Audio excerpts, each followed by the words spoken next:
উনি যেদিন অ্যারেস্ট হয়েছেন, প্রথম যখন ওনাকে 10 দিনের রিমান্ড চাইলেন, সেদিনও আমাদের সাবমিশন এটাই ছিলেন যে উনি আসলে এই বনানী যে সেতু ভবনের যে মামলাটি আছে, সেই মামলার সাথে উনি কোনোভাবেই কানেক্টেড না।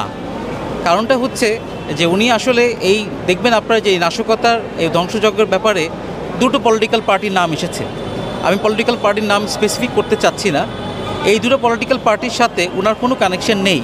কারণটা হচ্ছে যে 2018 সালে জাতীয় নির্বাচনের পরে 2019 সালের মে মাসে উনি আসলে এই 20 দলীয় ঐক্যজোট থেকে উনি একটা পত্রের মাধ্যমে উনি কিন্তু 20 দলীয় ঐক্যজোট থেকে বের হয়ে আসেন।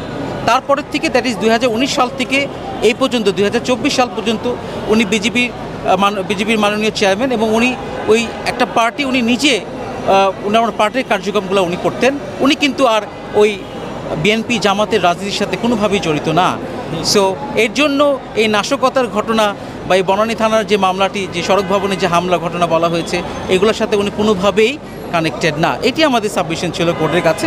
আরেকটি সাবমিশন ছিল যে যেহেতু ওনাকে একবার 5 দিনের রিমান্ড নেওয়া হয়েছে এবং রিমান্ড ফেরতের প্রতিবেদনটা আমরা দেখতে পেরেছি বা ওনার ফরওয়ার্ডিংটা দেখতে পেরেছি, সেখানেও কোনো সাবসিকুয়েন্ট কোনো ডেভেলপমেন্ট নাই। আসলে নাই, কারণটা হচ্ছে বিকজ উনি আসলে এটার সাথে, এই মামলার সাথে কোনোভাবেই আসলে জড়িত না। এর জন্যই আসলে রিমান্ডেও তার কাছ থেকে কোনো উল্লেখযোগ্য কোনো তথ্য পাওয়া যায়নি বা কোনো সাবসিকুয়েন্ট কোনো ডেভেলপমেন্ট নাই। উনি একটা জিনিস বোঝাতে চেয়েছেন যে উনি আসলে ডিউ প্রসেস অফ লটাকে বা আইনের শাসনটার প্রতি যথেষ্ট শ্রদ্ধাশীল, এবং উনি রিমান্ড যদি ওনাকে দেওয়া হয় উনি রিমান্ডটাকেও মেনে নিতে প্রস্তুত, এবং উনি আমাদের যে ল এনফোর্সিং এজেন্সি আছে তাদেরকে উনি সাহায্য করতে, যে কোনোভাবে সাহায্য করতে উনি প্রস্তুত আছে। কিন্তু উনি এটাও বলেছেন যে আমি এই ব্যাপারে কোনোভাবেই কানেক্টেড না এবং আমি এই ধ্বংসযজ্ঞের সাথেও জড়িত না।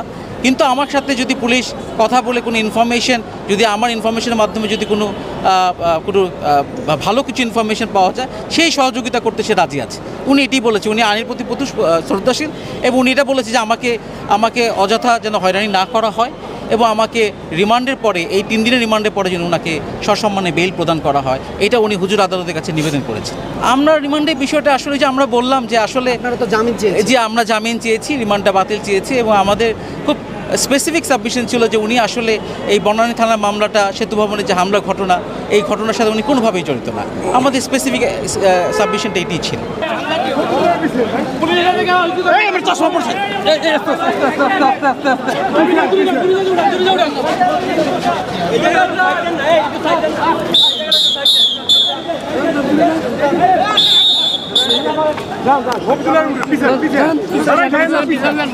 ওকে ওকে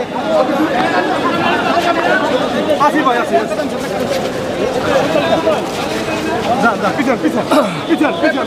কোনটা কোনটা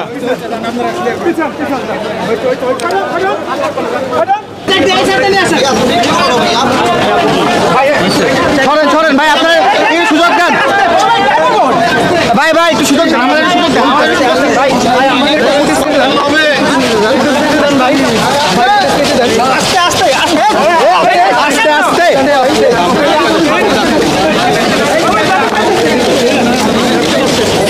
বাত ভাই, একটু সামনে থাকেন, বাত ভাই সামনে থাকেন,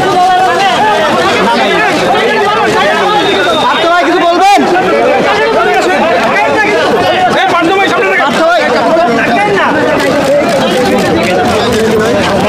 আরে সামনে তাকায় দেখেন, যান বলেন আপনি একটা ছবি নিয়ে চলে যান না, ইনশাআল্লাহ।